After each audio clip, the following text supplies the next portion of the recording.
नमस्कार दोस्तों, आज मैं आपको स्ट्रक्चर ऑफ फ्लावर बताने वाली हूँ। ये क्लास 12 के लिए वेरी इंपॉर्टेंट। तो शुरू करते हैं। ये देखिए मैं फ्लावर बना रही हूँ। मैं आपको हिंदी प्लस इंग्लिश दोनों में बताने वाली हूँ। आप अच्छे से बनाइएगा।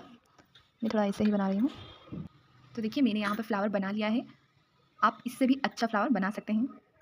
तो चलिए जानते हैं फटाफट से इसके सभी भागों के नाम और उनके कार्य क्या है। हिंदी प्लस इंग्लिश दोनों में मैं आपको बताने वाली हूँ। सबसे पहले यहाँ से शुरू करते हैं। ये वाला जो इसका भाग रहता है, ये भाग प्लांट से जुड़ा हुआ रहता है। इस भाग को हिंदी में हम डंठल कहते हैं, ठीक है। इसे इंग्लिश में पेडिकल कहते हैं।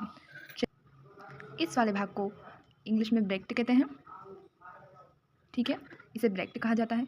अब चलते हैं इससे ऊपर, ये वाला भाग जिसे हम हिंदी में बाह्य दल कहते हैं। क्या कहते हैं इसे हिंदी में? बाह्य दल कहा जाता है। एंड इसे इंग्लिश में सेपल कहा जाता है। इसे इंग्लिश में सेपल कहा जाता है। इसे हिंदी में बाह्य दल एंड इंग्लिश में सेपल कहा जाता है। And the group of sepal इसे कैरेक्स कहा जाता है। अगर हम इसे ऊपर चलें तो ये वाला भाग जो फूल फ्लावर को आकर्षित बनाता है, किस बनाता है? आकर्षित बनाता है। इसको कहते हैं, ये हो गया सेपल, ये हो गया पेटल्स, ठीक है। Petals and the group of petals को करोला कहते हैं, ठीक है। ग्रुप ऑफ पेटल्स करोला कहा जाता है। अब इससे आगे चलते हैं अपन। हाँ, इसे हिंदी में दल कहा जाता है, ठीक है। दल कहा जाता है इसे हिंदी में। आगे चलते हैं। ये जो आपको दिख रहा है ये कहलाता है एंथर, ठीक है। ये है एंथर, जिसे हम हिंदी में परागकोश कहते हैं, ठीक है। इसे हिंदी में परागकोश कहते हैं। एंड ये परागकोश जिससे जुड़ा हुआ होता है ये कहलाता है फिलामेंट, ठीक है। फिलामेंट कहलाता है। और फिलामेंट को हिंदी में पतंतु कहते हैं, ठीक है। ये हो गया पतंतु। चलिए आगे बढ़ते हैं। अब हम आते हैं इस वाले भाग पर। इसे हम हिंदी में वर्तिकाग्र कहते हैं, ठीक है। इसे हिंदी में वर्तिकाग्र कहा जाता है और इसे इंग्लिश में स्टिग्मा कहा जाता है। क्या कहा जाता है? स्टिग्मा।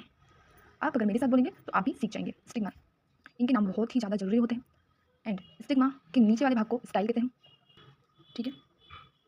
इसे स्टाइल कहा जाता है। इसे हिंदी में वर्तिका कहते हैं, ठीक है। इसे हिंदी में वर्तिका कहते हैं। एंड वर्तिका के नीचे सबसे नीचे वाले भाग को जहाँ से पौधा बनता है इसे ओवरी कहते हैं। सॉरी, पौधा नहीं, फ्लावर बनता है, ओवरी, ठीक है। इसे ओवरी कहा जाता है, यानी कि अंडाशय, ठीक है। इसे अंडाशय कहते हैं। तो ये हो गया हमारे सारे फ्लावर्स के भाग, हिंदी प्लस इंग्लिश मैंने आपको बताया है। तो चलिए चलते हैं इसके और भी अंदर।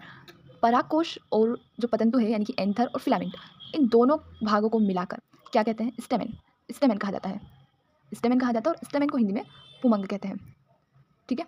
इसे पुमंग कहते हैं। और पुमंग को क्या कहा जाता है? एंड्रोशियम, ठीक है। एंड्रोशियम पुमंग को कहा जाता है। स्पेलिंग मिस्टेक हो तो आप देख लेना, ठीक है। एंड वर्तिकाग्र और वर्तिका यानी कि स्टिग्मा और स्टाइल, इन दोनों को मिलाकर पिस्टल कहा जाता है। क्या कहा जाता है? पिस्टल, ठीक है। इन दोनों को मिलाकर पिस्टल, इन तीनों को, ये जो ओवरी स्टाइल और स्टिग्मा स्टाइल ओवरी, इन तीनों को मिलाकर पिस्टल कहा जाता है। और पिस्टल को गाइनोशियम कहते हैं। क्या कहते हैं? गाइनोशियम कहा जाता है इसे,